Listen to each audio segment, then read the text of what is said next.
Assalamualaikum warahmatullahi wabarakatuh. Jumpa lagi dengan saya Agustina Eka Rahayu di mata kuliah Pendidikan Disabilitas Anak Tunanetra yang diampu oleh Bunda Tati Sugihartati SPD MPD.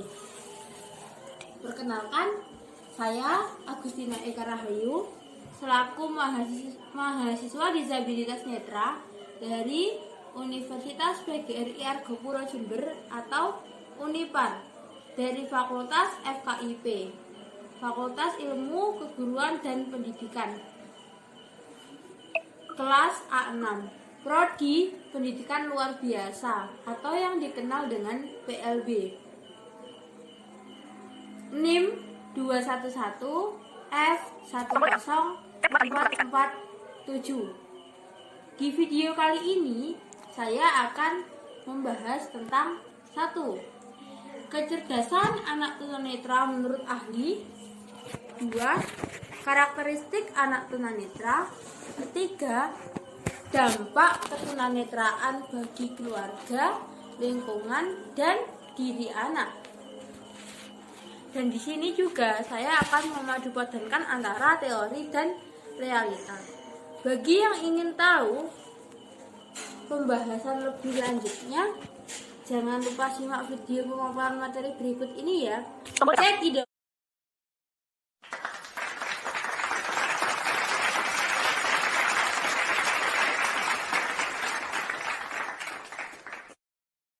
Kecerdasan anak tunanetra menurut Hayes, seorang ahli dalam pendidikan disabilitas netra, pernah melakukan penelitian mengenai tingkat kecerdasan anak tunanetra. Dari hasil penelitian dapat disimpulkan bahwa ketunanetraan tidak secara otomatis mengakibatkan tingkat kecerdasan rendah. Mulainya tidak mempengaruhi tingkat kecerdasan. Kedewasaan anak tunanetra banyak yang berhasil.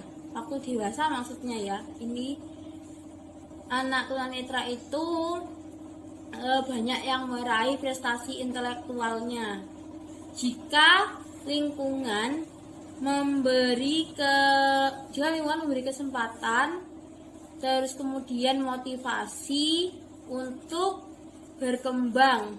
Dan penyandang tunanetra sendiri tidak menunjukkan kelemahan dalam intelijensi verbal. Nah, dapat disimpulkan dari yang saya paparkan di atas dan dari pendapat ahli,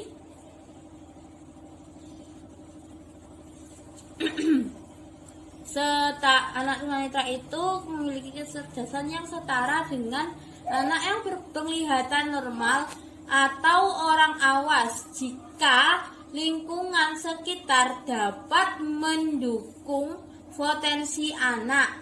Nah, namun terkadang lingkungan sekitar itu kurang bisa mendukung, kurang bisa menghargai, dan bahkan mereka menganggap bahwa disabilitas netra itu tidak bisa apa-apa. Disabilitas netra itu tidak tahu apa-apa, tidak ngerti apa-apa. Ini saya bicara realita ya.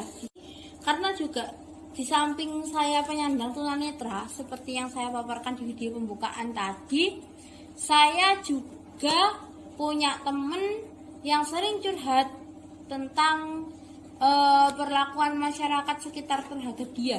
Padahal si anak itu berpendidikan tinggi, malah sudah punya gelar.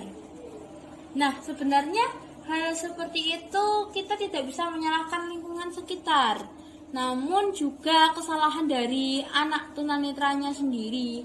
Nah, mengapa? Karena saya menemukan ada statement anak tunanetra yang mengatakan bahwa gini, mau kita sepintar apapun, mau kita punya gelar, kita tetap tunanetra, kita harus sadar diri. Nah, statement seperti itu sebenarnya tidak bagus.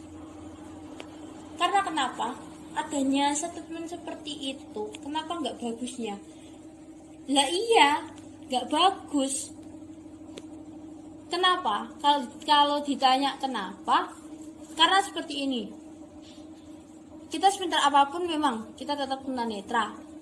Ya karena tunanetra itu fisik.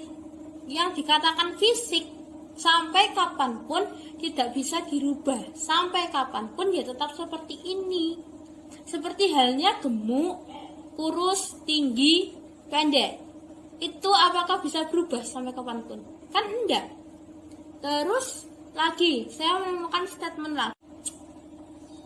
Kan ada orang awas atau orang yang berpenglihatan normal itu yang bertanya, kakak kenapa tidak memakai handphone yang ada suaranya, handphone yang biasa digunakan oleh teman-teman disabilitas netra gitu kan?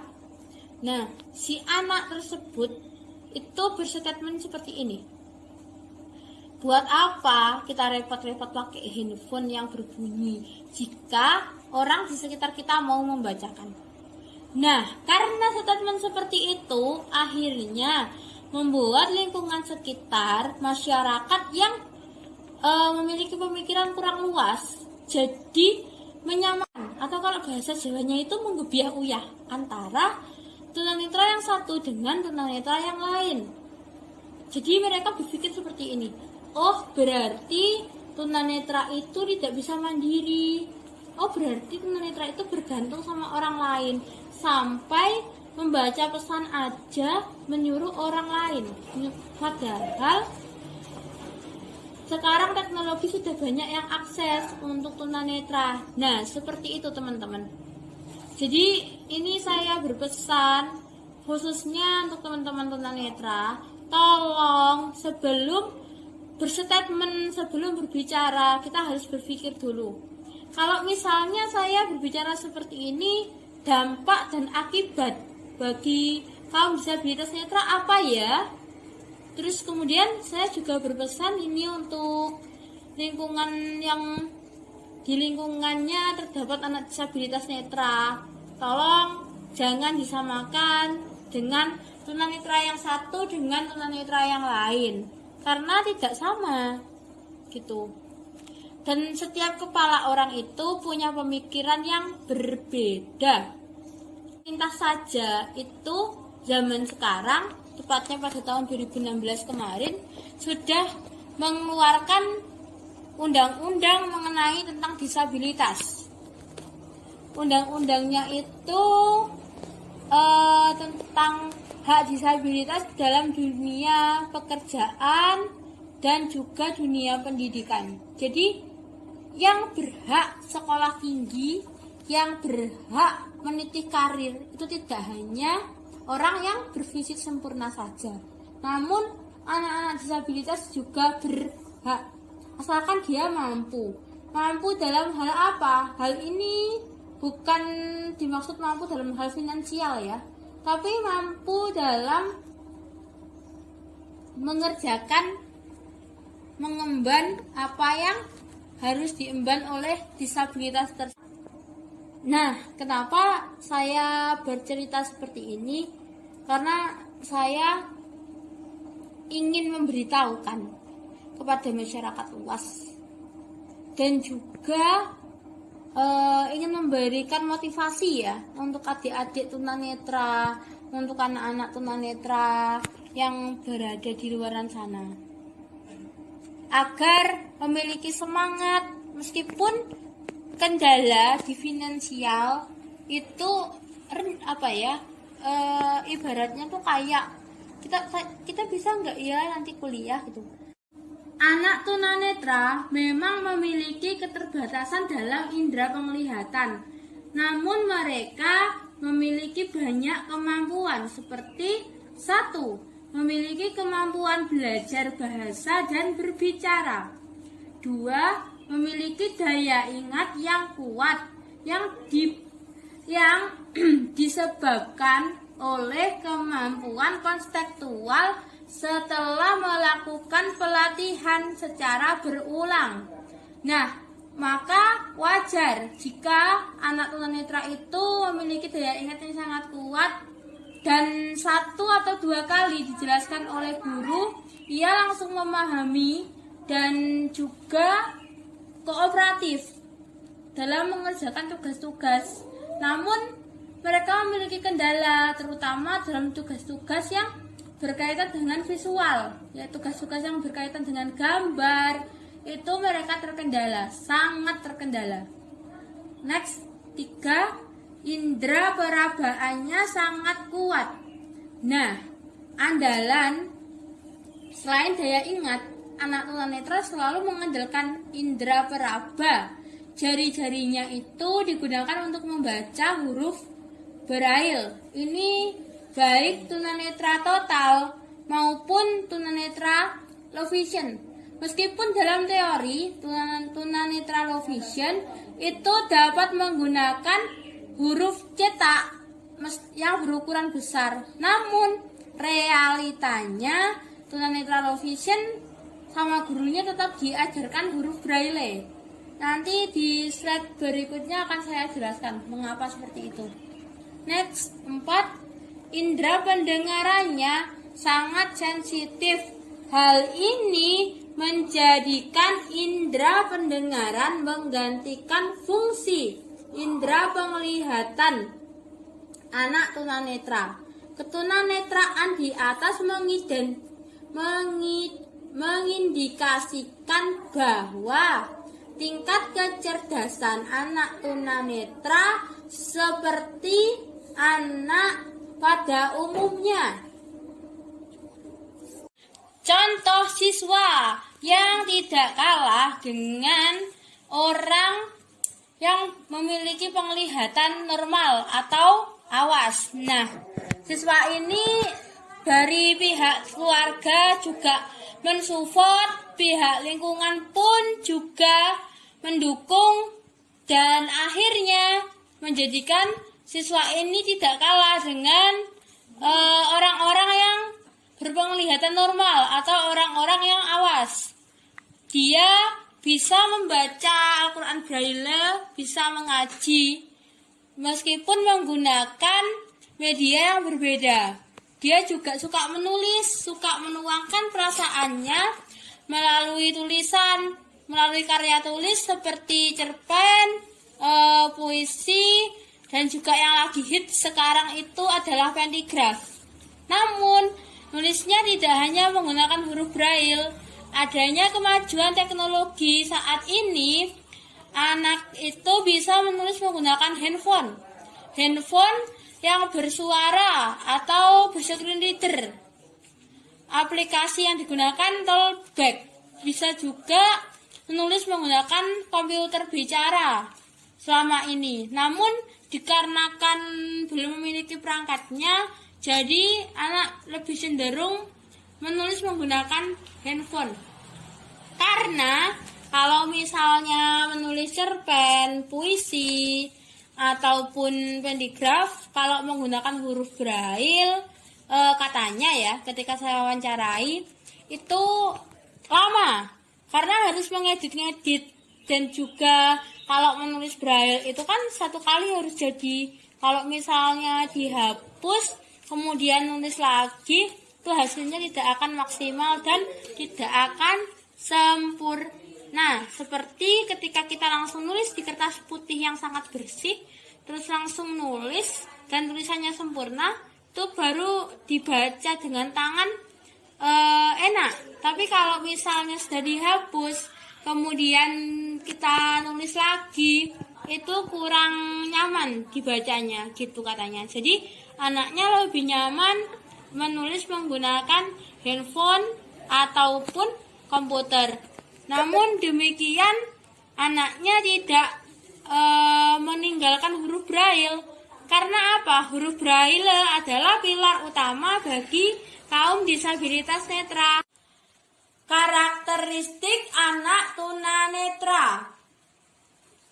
A. Kognitif, keterbatasan, ketidakmampuan penglihatan berpengaruh pada perkembangan atau proses belajar siswa sebagaimana yang dikutip oleh Ardi Wijaya menggambarkan dampak kebutaan dan low vision terhadap perkembangan dan kognitif anak. Ia mengidentifikasi keterbatasan anak pada 3 area, yaitu 1. Tingkat dan keanekaragaman pengalaman. Pengalaman anak tunanetra diperoleh dari indera yang berfungsi pada tubuhnya, terutama indera pendengar, indera peraba.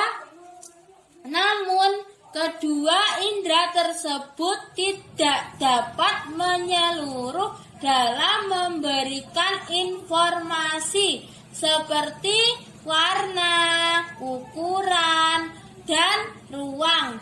Dalam memperoleh informasi, anak harus kontak langsung dengan benda yang dipelajari, sehingga untuk benda yang terlampau jauh seperti langit, bulan, matahari, bintang, dan pelangi, mereka sulit mengakses karena tidak dapat dijangkau oleh indera peraba. Nah, dari pemaparan materi yang saya jelaskan barusan menyatakan bahwa 1. Anak tunanetra itu memiliki kelemahan terutama dalam bidang visual. Nah, kita misalnya misal kita sebagai guru mengajar anak disabilitas netra. Nah, misal kita mencontohkan suatu benda. Misal pembelajarannya ini tentang tumbuhan misal. Itu kita harus mengenalkan itu secara langsung, mengenalkan tumbuhan secara bisa tumbuhan sawi. Kita nggak bisa ngasih gambar sawi, ini loh sawi seperti ini. Karena apa? Karena disabilitas netra itu kan memiliki kelemahan penglihatan. Jadi kalau misalnya dikasih gambar, ya percuma. Seharusnya kita cara mengajarnya itu mengenalkan langsung tentang tumbuhannya. Ini daunnya, ini pohonnya, ini akarnya, seperti itu. Dan begitu juga cara mengenalkan jika di tempat baru. Misal di tempat baru tersebut anak tunanetra baru berkunjung di tempat itu. Nah, seperti contoh saja ya. Kan kalau masih sekolah di SLB itu disabilitas netra sering ikut lomba sana sini. Nah, waktu di hotel, di tempat baru, tuh guru membimbing, mengenalkan ini pintunya, tangannya dirabakan, ini wastafelnya untuk sikat gigi, tangannya dirabakan, di sini sikatnya. Lah, akhirnya anak hafal dan paham, oh ini benda ini loh, kalau kayaknya di sini, seperti itu. 2. Kemampuan untuk berpindah tempat. Keterbatasan penglihatan membuat anak tunanetra harus belajar berjalan dan mengenali lingkungan agar dapat melakukan mobilitas secara aman, efektif, dan efisien. 3. Interaksi dengan lingkungan. Anak tunanetra sulit untuk berinteraksi dengan lingkungan karena keterbatasan penglihatan. Mereka membutuhkan waktu relatif lama dalam mengenali lingkungan. Nah, makanya anak tunanetra ketika di tempat baru itu cenderung kita sebagai pendamping ya, kita punya keluarga tunanetra atau punya siswa tunanetra atau mungkin tetangga kita ada yang tunanetra, atau mungkin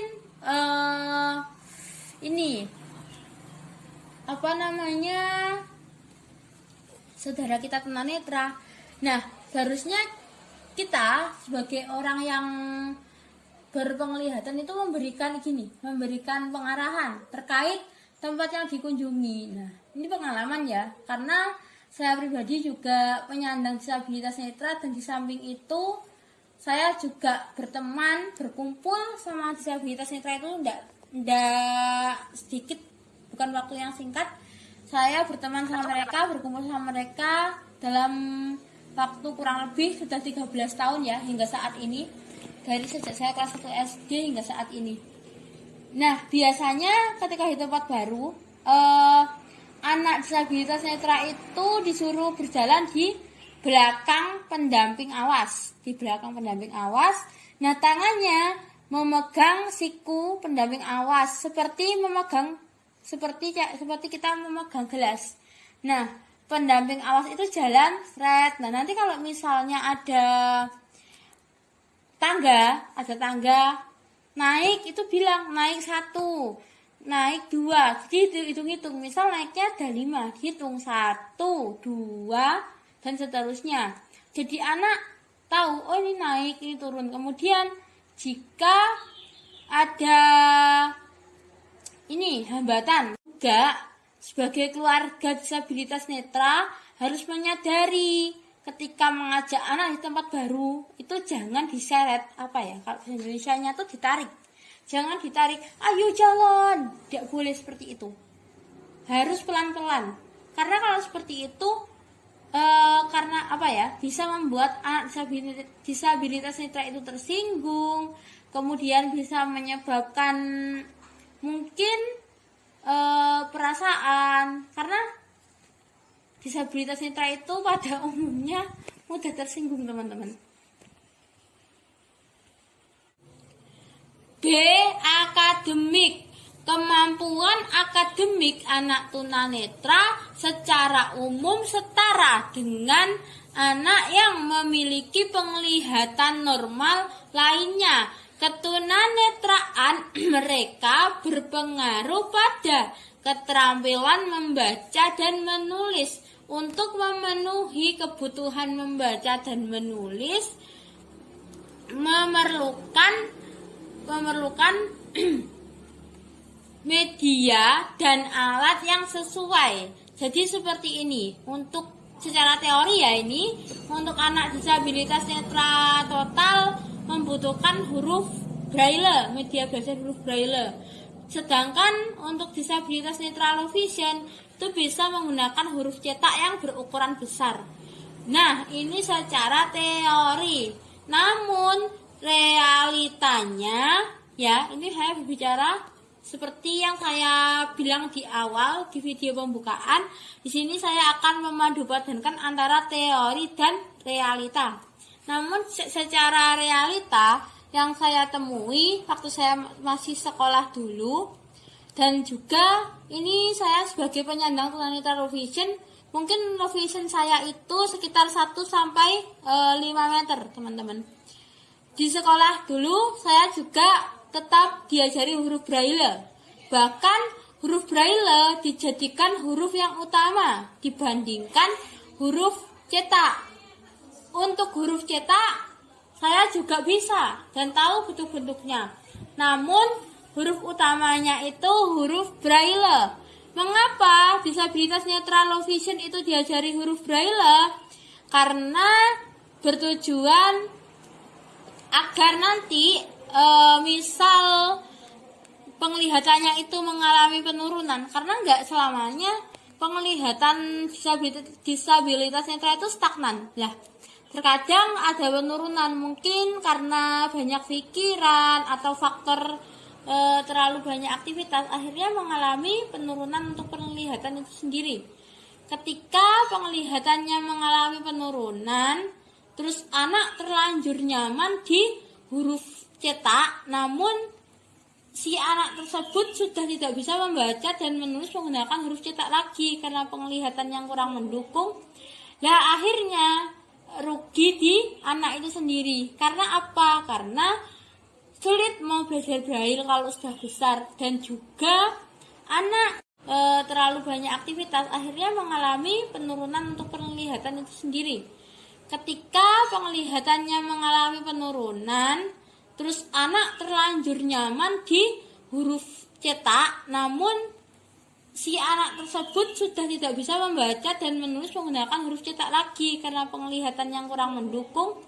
Nah, akhirnya rugi di anak itu sendiri. Karena apa? Karena sulit mau belajar braille kalau sudah besar, dan juga anak tidak bisa mengikuti pembelajaran, terhambat di penglihatan tadi. Saya punya teman, ini sedikit bercerita ya. Saya punya teman waktu sekolah, dia low vision. Dulu low visionnya jauh sekali. Nah, karena orang tuanya itu minta diajari huruf cetak, tidak boleh diajari huruf braille anaknya.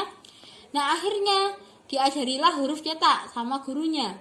Sampai besar, anak itu kesulitan untuk membaca materi karena penglihatannya semakin lama semakin menurun. Kemudian waktu di SMA itu dicoba diajari braille. Nah, anaknya kurang bisa memahami huruf braille. Itu karena ya terbiasa menggunakan huruf cetak, akhirnya jadi bingung menggunakan huruf braille, dan anaknya trauma terhadap stylus karena ketika belajar yang pertama kali itu si anak tersebut tangannya ketusuk dan keluar darah. C.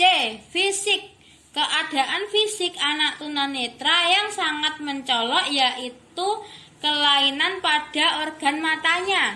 Nah, terkadang mata anak tunanetra itu kelihatan juling, terus ada yang mengeluarkan air. Terkadang ada juga yang matanya berwarna merah. Namun ada juga anak tunanetra yang matanya itu seperti orang normal, seperti orang yang memiliki penglihatan normal. Nah, sampai-sampai waktu jalan dia menabrak sepeda sama orang itu di mata-mata, pokoknya jalannya itu di mata-mata nih. Namun padahal si anak tersebut mengalami kebutaan total. Nah, itu juga sedikit cerita lucu. Waktu saya masih SD dulu, jalan bareng sama teman waktu olahraga itu kebetulan alhamdulillah mata saya meskipun mengalami ketunanetraan, meskipun mengalami kebutaan, bentuknya tetap seperti orang awas, tetap seperti orang yang memiliki penglihatan normal. Nah, akhirnya kami berdua waktu jalan itu kena tegur, kena semprot sama orang dikarenakan kami menabrak orang tersebut. Motorik. Hilangnya kemampuan penglihatan tidak mempengaruhi besar pada keadaan motorik anak. Anak hanya membutuhkan dan waktu yang sedikit lama untuk melakukan mobilitas. Perilaku anak secara tidak langsung, kondisi ketunaan anak tunanetra menimbulkan masalah terhadap perilaku keseharian. Wujud perilaku tersebut dapat berupa menggosok mata, membuat suara dengan jari. Untuk menghilangkan perilaku stereotip anak dapat diarahkan untuk memperbanyak aktivitas. Nah, contoh anak tunanetra tuh suka membuat suaranya dengan jari ya. Bahasa Jawanya kotean. Nah, itu anak bisa diajari main gendang, main ketipung, dan lain-lain agar terarah anaknya. Pribadi dan sosial. Keterbatasan penglihatan anak tunanetra berdampak pada kemampuan sosial mereka. Mereka dalam mengamati dan menirukan perilaku sosial dengan benar.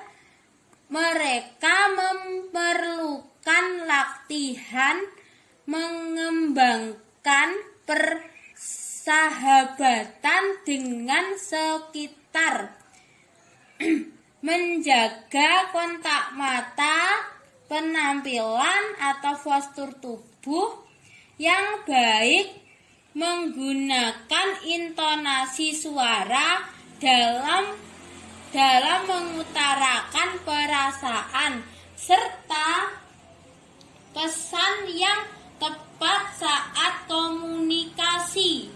Nah, terkadang anak tunanetra itu cenderung menyampaikan unek-uneknya itu menggunakan intonasi suara. Jika ia menggunakan suara lantang, itu tandanya ia sedang marah. Karena ia tidak bisa berekspresi, wajahnya lempeng gitu aja.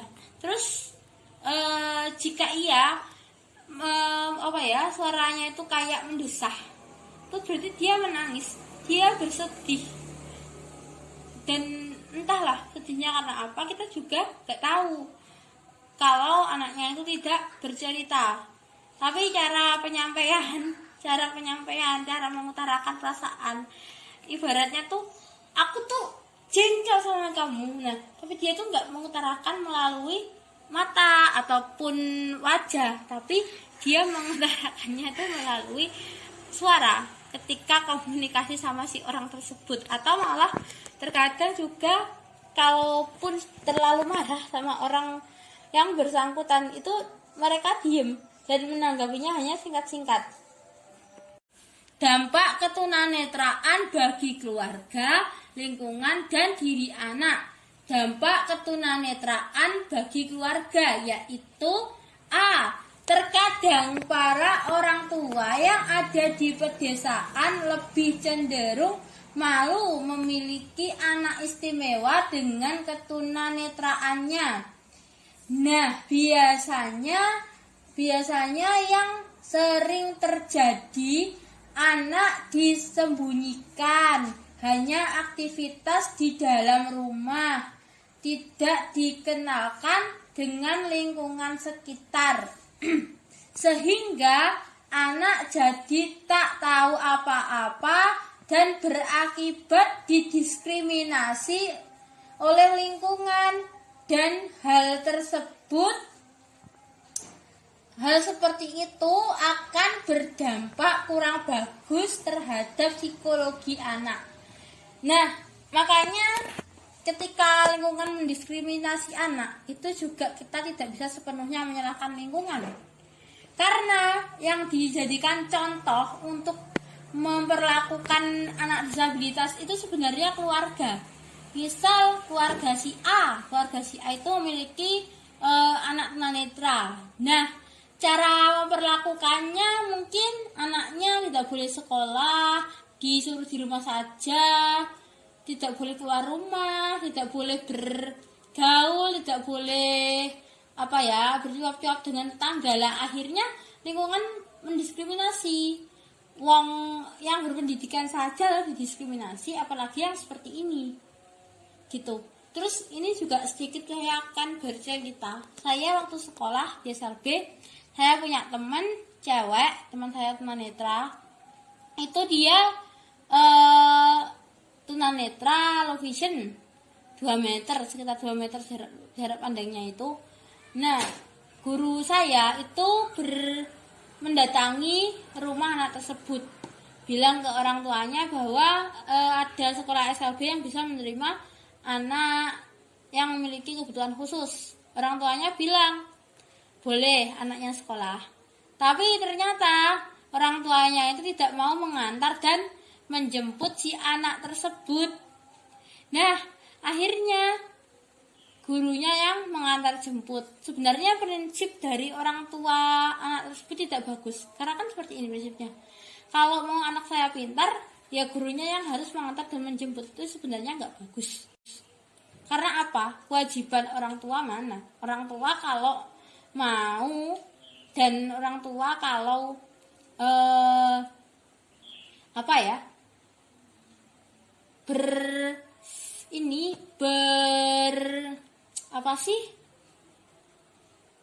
berniat memiliki anak, ya harusnya siap baik membiayai, menyekolahkan, dan memintarkan gitu. Karena kebanyakan anak tunanetra itu, ini sudah saya riset ya, saya sudah riset ke teman-teman disabilitas netra juga, dari curhatan disabilitas netra juga, kebanyakan itu seperti ini. Udah, kamu kerja aja, kamu nggak usah gini, bantuin saudaramu, nanti kamu ikut saudara sana. Sekarang pertanyaannya seperti ini, apakah enak ikut saudara? Harusnya orang-orang yang berbilang seperti itu mikir, kalau misalnya anak tunanetra ikut saudara, apakah tidak dianggap beban? B. Namun perlu digarisbawahi, tidak semua orang tua seperti yang saya jelaskan di atas. Ada beberapa orang tua yang sangat support terhadap anak, asalkan arahnya jelas, dan di dalam keluarga yang seperti itu kebanyakan anak tunanetranya itu memiliki prestasi intelektual yang baik dan tumbuh menjadi anak yang aktif dan smart. Nah, makanya kita itu wajib ya, dan harus support terhadap anak, baik disabilitas maupun non disabilitas. Ketunanetraan bagi lingkungan sekitar, karena minimnya pengetahuan masyarakat terhadap kaum difabel yang terjadi dalam lingkungan, kurang respek, anak cenderung dipandang sebelah mata. Nah, hal seperti itu, seperti yang sudah saya jelaskan di video awal tadi, ini saya tidak akan mengulas ya. Saya akan next ke bab selanjutnya. Ke sini, dampak ketunanetraan terhadap diri anak.